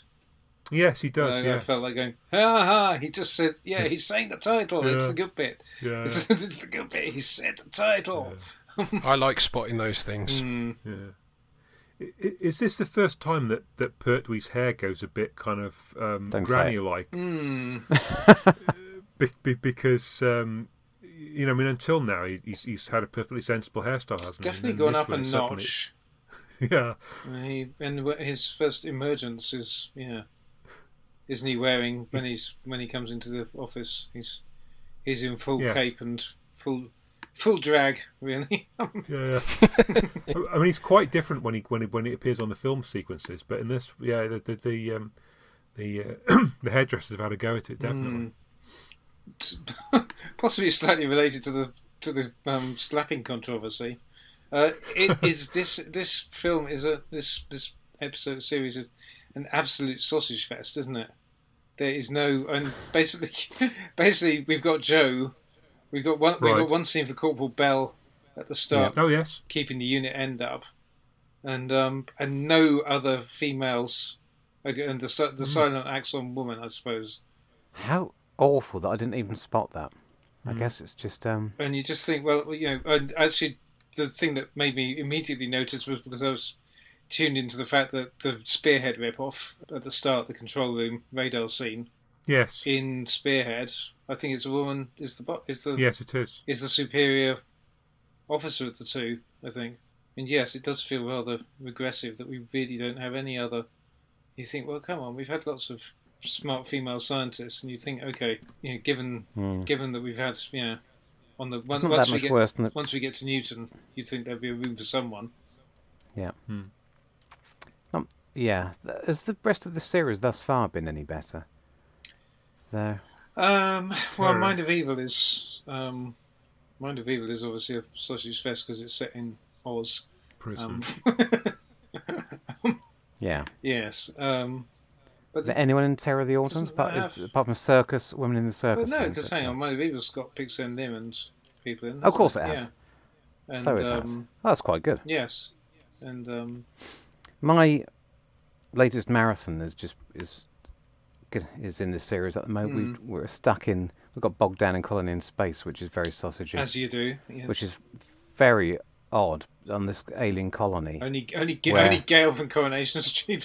Yeah. It's entirely composed of middle-aged men and one young woman.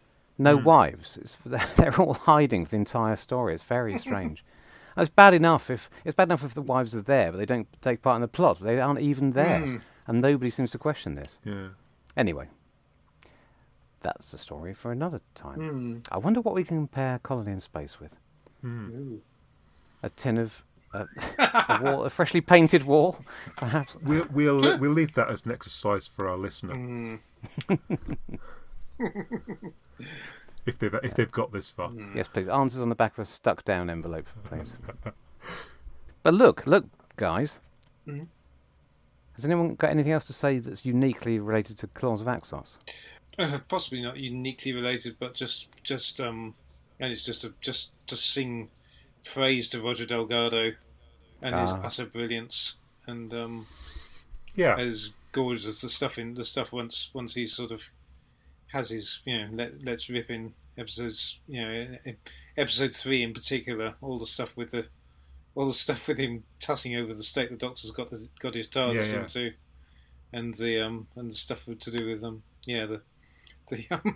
the sticky tape on windows. Yes, the line about you can take whatever precautions, put some sticky tape on your windows or whatever it is, in the event of a nuclear blast. It's struck me as and that's it's not only the delivery. It's a very good, funny line, and like Adamsian to some extent.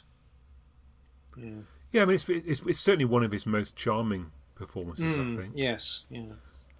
I think he even half does a stunt in it. I mean, he looks very much like he's actually on that lorry roof as they're going through the tunnel. I mean, he's clearly not dropping down onto it or the That's bit a after. good one, isn't it? I like that. Yes, yeah. No, it looked like it to me as well. I think I was expecting to see CSO lines, and then I thought, oh no, hang on. Yeah, I think he is really there. Do you notice that one of the action props is a lot better, more detailed than the others? Do you think they put all their effort into the first one with all the wriggly tentacles, and then the rest of them just look like a load of scrunched up plastic bags, spray painted? Which indeed mine was that I made as a child. So, good tip there for your listeners if you fancy making your own. Yeah, hero prop, I suppose. Yeah. No, I did notice that one or two of them had a lot fewer tentacles. Yeah. That's that sausage quota thing again, isn't it? Big Finish did a sequel to this, and they got Bernard Holly back to do the voice of the Axon of Axos. Oh yes, but they didn't really use him very much. I don't know why. Watching it again, I realised that he actually adopts quite a dull delivery, which I don't. I wonder if he's regretting that halfway through. There doesn't seem to be any need for it. It doesn't seem like an alien that. If you ever had an excuse to have an alien with a slightly more florid speaking voice, then you could, something that matched its visual appearance. This would have been the occasion. But instead, he gives it all that sort of Stephen Thorne stuff, doesn't he? Yes. Oh well. Is that his name, Bernard Holly? Axon Man? Yeah, that's him. Right. Yes. Good. Brexon. Pertwee's rubbing his neck in several places. He certainly is. Yes, that's developed. His neck in several places.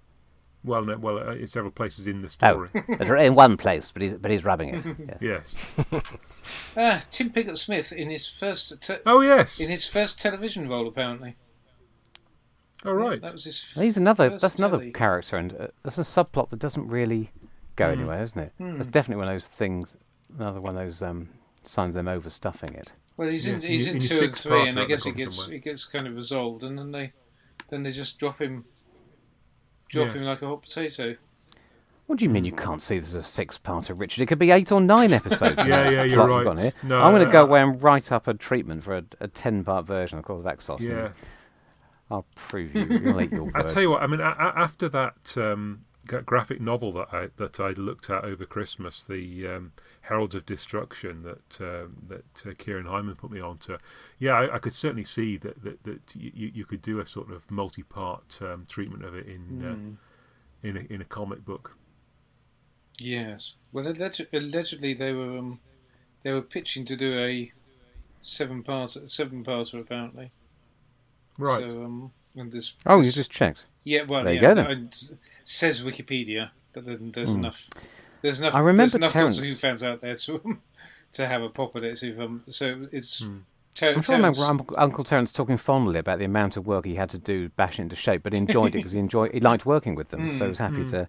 Well, perhaps this is the thing. Perhaps they were just so affable that that it didn't really matter, and it is a collaborative process, after all.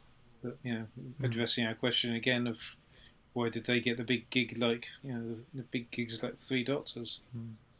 They're such a safe pair of hands. Apparently. Despite despite always having these ridiculously ambitious ideas. But yes, so apparently they were initially offered a 7, and then an opening episode was commissioned as a 6-parter, which was apparently going to be filmed at Battersea Power Station. So it was going to be the centre. So it was all going to be in central London. And then they pared it all down to 4 and kept Colin in space at 6. Excluded the large action scene set in Such a cruel world. It is, yes, they excluded large action scenes set in space and around major London landmarks. That sounds like Bob and Dave, doesn't it? Oh golly. I've written here that Chin is like a rubbish version of T-Mat when it comes to sort of dispersing stuff around the world. There's a scene, I think, where he said he's got a world map and he's Tokyo sending now. Yes, London receiving now. Yes. Yeah. I did like the bit where he has to point out where Loch Nor is to them. The person who's trying to who's trying to put pins on the map. Who is he? Does he ever work again? Oh God, what Chin? Not Chin, not the actor. I don't think he's got a Wikipedia page. One of the unit soldiers is Derek Martin. He was in the Web of Fear as well, in the Covent Garden scene. Yeah. Oh, Oh, right. really? Okay. I just recognise him because he's always in the Sweeney. Ah, Right. Wielding a stick with a nail in the end of it, or is he one of the? He's slightly overweight villain. Okay. Peter Bathurst. God, wouldn't it be funny if it turned out he was father of Robert or something? Probably not. There is, I think it is an acting family. The Joe's very good at mental arithmetic. It turns out. There's some extraordinary. Oh, yes, We're yes. shouting out, 1537s. Take the square root of that, Yes. multiply it by, she's parroting along beside him somehow. Perhaps teachers should slap kids before exams then. Yes. Is that where we're heading?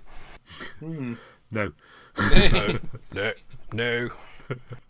Think of an animal with the number corresponding to the letter you're first thinking of, and what have you. Yeah. Okay, well, according to Bathurst's filmography, You're looking at that as well. I'm afraid I am. Yes, He plays a lot of colonels, doctors, professors, and yes, sirs. he'd had a long career. Oh, including a Quatermass experiment. Yeah. Oh.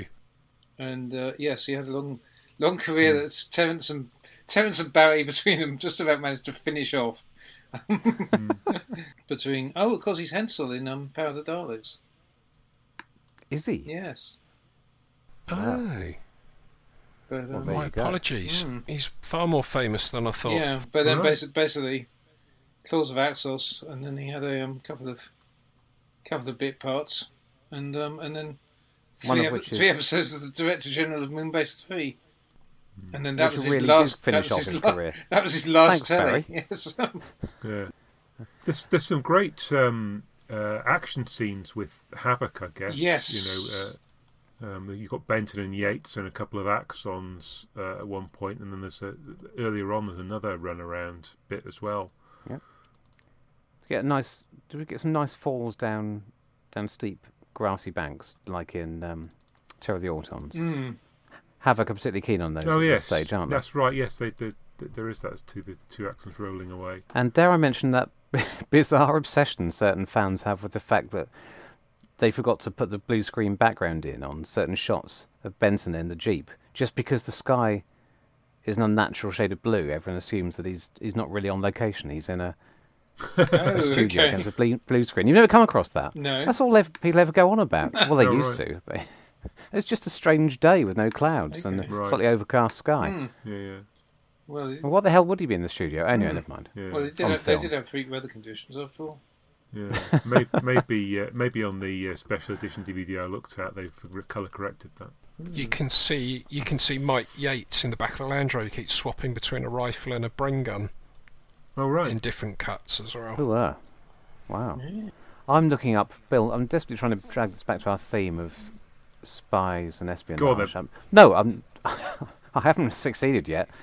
I'm just checking the actor Bill Filer, Paul Grist. Is he well known? Is anyone else known from anything? Not really. no. What do we think of his accent? Oh, Actually, we're not really qualified, are we? Should have brought an American I on. was going to for say, this, is this a isn't trap? Is he going to turn out to be from Yorkshire? it?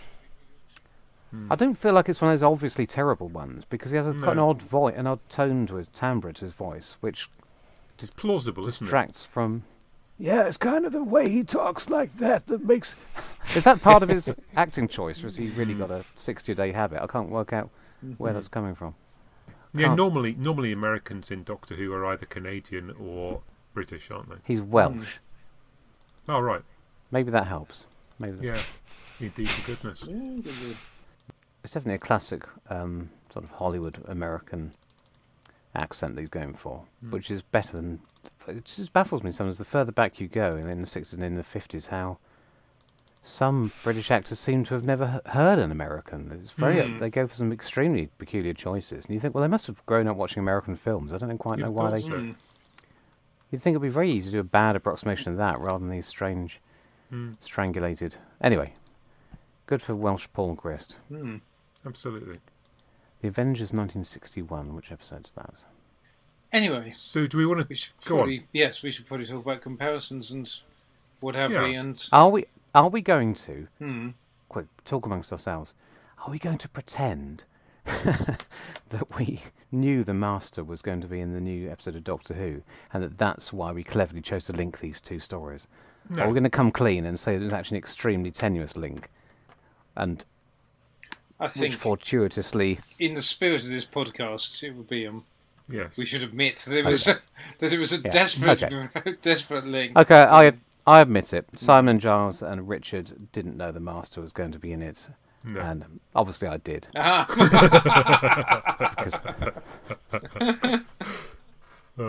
And you just went along with us. Yes. Yeah, Pushed us in a certain direction. Yes. No, I think considering we did select it on the thinnest grounds possible, given how little we knew about Spyfall at the time when we selected it, we rather lucked in. We rather lucked in there. Yeah. I guess thematically we've touched on the possible that there's possible greed in different ways. I guess it's a bit of a stretch to say they're mirrors of each. They're direct mirrors of each other, because I don't think much of Spyfall stops to give us a very good lecture on data security, etc. At a few places in the in the plot as it goes along. It's not really, and yes, it is. Yes, it can link it back to people's greed for easy technology. I wouldn't say it doesn't knock you over the head with that theme in quite the same, possibly in quite the same way as Paxos knocks you over the head with the greed. I guess they're both trying to just say to you, think, if something seems too good to be true, if it's a free offer, then you've got to be paying somewhere else. Yes, which strikes me. It suddenly strikes me, and I don't think I missed it. But the why on earth, given how apt it would have been to the theme of Spyfall, why on earth did they not have the line about if you're not paying for the product, you are the product? Because that would have been so apt in that story, given the denouement. Moffat would have done, and have engineered the plot so that it had a very sinister double meaning somehow. That's what he would have done. Yes. Yeah. Let's phone him up and ask him what it would have been. It's interesting. I quite want to go back and watch the Mummies thing from Capaldi now, because the Lie of the Land, I remember as being something of an extended metaphor on fake news and its own. I guess that's more attacking the fake news side of things than anything, but done very much through metaphor rather than a direct cautionary tale. We briefly got the Master's TARDIS and claws, and What's it disguised as? It isn't. It's the filing cabinet. Oh no, that's sorry. It's the sort of default shape, I think. Oh, is it? I mean, I don't know what it's supposed to be, but it's sort of like cuboid, I think. Is that only inside the Axon spaceship? Is that? Yeah. Oh Right, yes, okay. yeah. Well, I did feel like his plan the Master's plan in Spyfall was more season 80 than any shenanigans he's got up to in New Who thus far. Only very superficially, in that he was working with some on behalf, rather nebulously on behalf of some sort of alien power. But he hasn't done a lot of that, has he, in New Who? So nice to see him back to what he knows, what he does best. By which I mean worst. Yeah. But, well, I was half expecting them to double cross him, or vice versa, at the end. But well, he was planning to double cross them, and he suffered the consequences in terms of being dragged off to their shadow dimension. What have you? Simon, have you got something that you want to say before you need to disappear off? No, it's just been. I loved Paul's call on Felix Leiter and Bill Filer. I thought that was excellent. So good to be back in the groove again. Okay, well, if you need to disappear off, we can, the three of us can sort of pilot the thing Okay. home now. No, thanks for that, chaps. Good listening to you again. It's great. Thanks for coming along. And yes, we hope you'll be able to join us more frequently as we go on. But hopefully, Yeah. What the heck are we going to pair the next episode with? We'll work it out. All right. Cheers, chaps. Yeah. cheers. Cheers. See ya. Good Bon night. voyage. I was wondering if there's anything I could follow up on. Apparently, my best contribution, which was to compare Bill Filer to Felix Leiter, but there isn't. There's nothing to be said about that. I do want to know I do want to know more about him. The actor's still alive. He's about 80, so I don't think even Big Finish will be releasing the adventures of Bill Filer. But There's a brilliant spoof out there, Perhaps by the way. If people haven't, I say it's out there. God knows where it is, but there is a brilliant. Someone did a brilliant Bill Filer unit agent spoof movie. well, I should hope so too. Yeah. Did Unit ever have branches in America, or was it just? I mean, there's no reason why it shouldn't, is there? In RTD era, maybe. Yeah. Yes. There's no reason why Yeah, the but 70s version shouldn't have done. wasn't Michael believe- Brandon working for them? Yeah. Oh, hang on. In the Zygon two-parter, they go out to America, don't they? Kate Stewart's out there. Oh yes. That's I mean, it. so I guess that's I guess the last thing I wanted to bring up was this bizarre thing that they mentioned that unit's been disbanded. I mean, of course, Oh, it has yes. to be disbanded because otherwise they'd be involved, and I guess Chibnall didn't want them to be. But I don't know. It's a throwaway line, and it's another one of those units here. No, it's gone. No, it's back. No, it's gone. Yeah. A bit like Gallifrey. It feels like if they could have found another reason why unit couldn't have been involved, it would have been better. Yeah, and they never bothered in the 70s. If you wanted to have the Navy into a unit this week, you did. Yeah. And as the 70s wore on into Hinchcliffe era, if you didn't want to have unit in the story, you didn't. They didn't bother explaining where they went when they weren't there. No, and I guess And- we had a hint of it in the resolution last New Year, didn't we? That there was the line where the Doctor tries to call a unit and Yes, it's been indeed. disbanded in a bit of Brexit / Trump Oh yes, that's true. parody True. Satire. about the collapse of international institutions, so on. Good point. How did I forget that? It was a bit of a throwaway gag, though they didn't exactly make a plot point of it. And I think it's a bit of a shame. I was wondering why the Doctor bothered repeating it here, bearing in mind they covered it, not at length, but it's over 2 or 3 minutes in last New Year's Eve, like New Year's Day. I can only see they repeated it in case people thought that was just a joke and they needed to hammer out. No, they really have gone. It's serious. Well, the Doctor has no yes. use. I guess that's true in that regard, though. I know I kind of thought it was a joke in regards to. I certainly didn't appreciate the implications for the It was very terrestrial setup. It's very odd, wasn't it? Because we had the Doctor tries to get in touch with units told they don't exist, and then the second half of the story is all about the army fighting the Daleks. So that could easily have been anyway. Never mind. Yes. Yes, unit in yeah. those action scenes that Oh, definitely. he knew he needed. He knew he needed to have. So that was even well, stranger than this. Yeah, unless he just didn't want to blast unit because they all get exterminated, don't they? Maybe he felt you'd feel a bit too attached to them if they were unit soldiers, whereas if they're just regular, I don't know. But Don't try and think yourself into the mind of a genius like Chris Chibnall. It's a fool's errand. yeah. You could lose yourself in there. Yes, no, it was a bit odd, and then the question of whether MI6 are now in charge of Earth defence, or at least localised Earth defence. The fact they seem somewhat ignorant of the reality of aliens, also That's to a slightly alarming extent of and they name check they name check units and torture, so they clearly know they exist, but whether they're they must. But what do they think they're investigating? exactly, They don't that's believe. the thing. Are they in denial, or are they of Very- the that's not very not strange. my, I think not my to be- department attitude, or I think when you address these things half-heartedly, you open up a bigger can of worms if you just don't mention it at all. And Yeah. to what extent is Bill Filer a spy? I mean, is he a secret agent, or is he just an agent? Yeah, so I think this whole I think thing- the Target book makes most of that up. I in watching the TV story, I didn't really get that sense at all. No.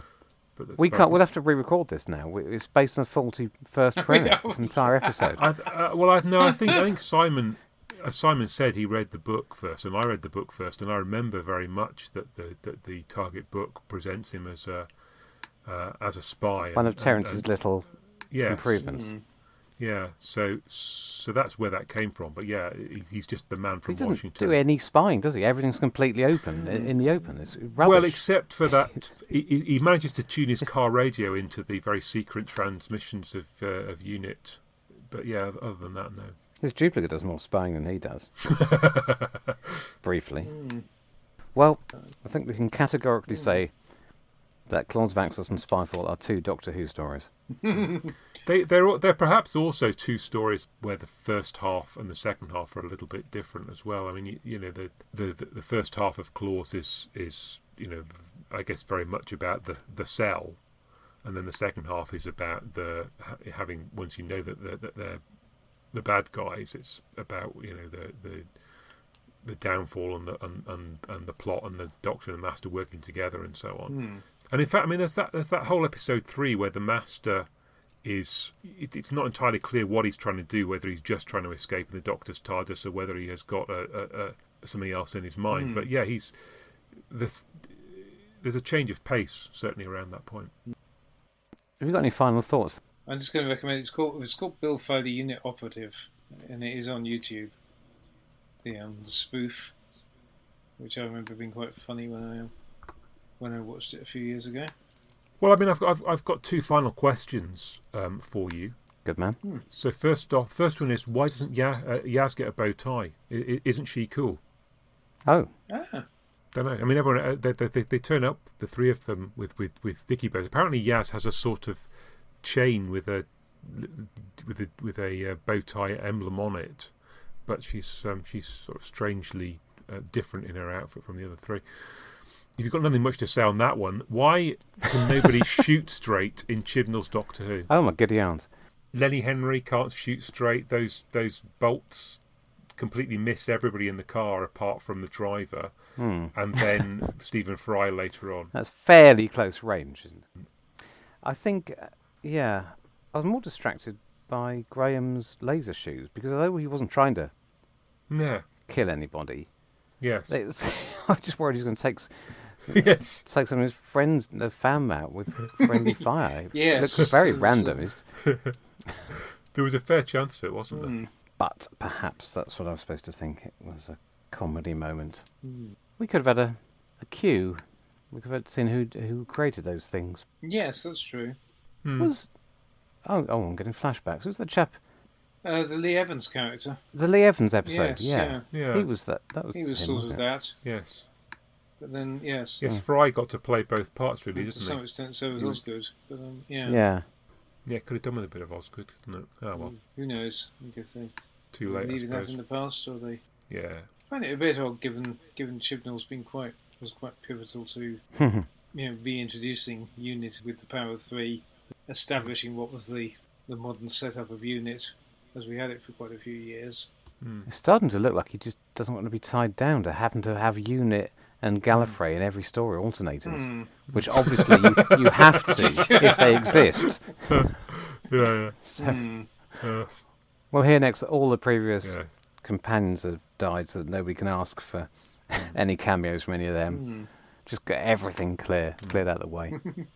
And I suppose both of our two stories here, the Master sort of disappears off, possibly in the grip of the aliens, or This possibly is true. not. Yes.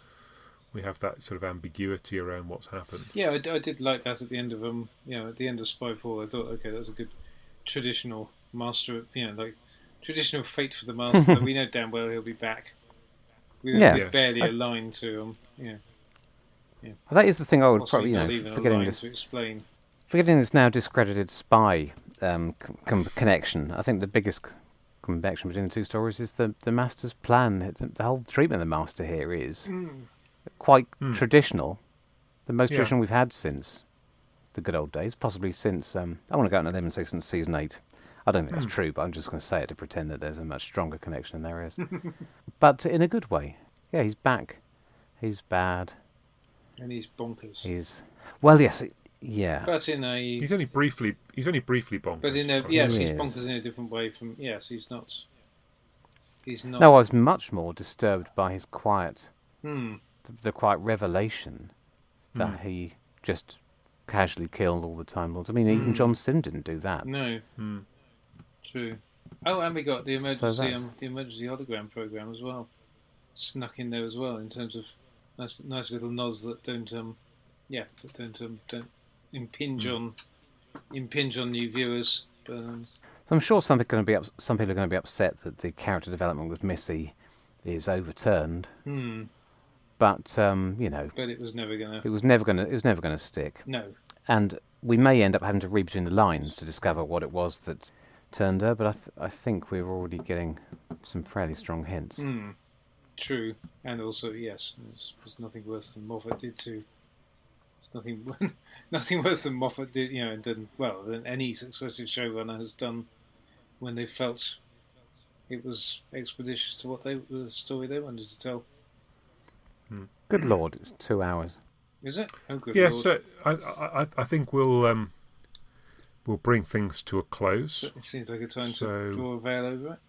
Well, in general, I think I'd just say I'm enthused. It's nice to feel quite enthusiastic about what's going to come down the line. And as you say, Paul, it's nice that that feeling of being genuinely intrigued by where are they going with this. And hopefully that will be sustained. I'm sure we'll have a fair bit of standalone stuff to come over the next few weeks. But hopefully they can land the idea successfully whenever we get the payoff. And it is quite nice. And that's something that I felt was certainly missing last year. Is that feeling of there being some kind of ongoing mystery to look forward to. Groovy. Okay, well, look, thanks for you all for your thoughts on those two stories. And thanks to our listeners for making it through this rather epic episode with us. And as we said at the start, please fill in our survey so we know what it is that you're thinking and what you like about our podcast. And if you've got any thoughts about how we can improve it, that would be interesting to know too. More pangolins. Yeah, no doubt. So we'll see you again soon. So yes, we look forward to speaking to you soon as we continue our look at the new series in combination with the old. Goodbye from me. Sirrah for now, Chuck. The Enchantress of Numbers. And it's goodbye from me. Very good. And if you're looking for a goodbye, check out The Enchantress of Numbers and all good Big Finish retailers now. Very good. That's a top plug, that. Very good plug. Excellent. Right, well, somewhere in there, there's gold. Yeah. Axonites, probably.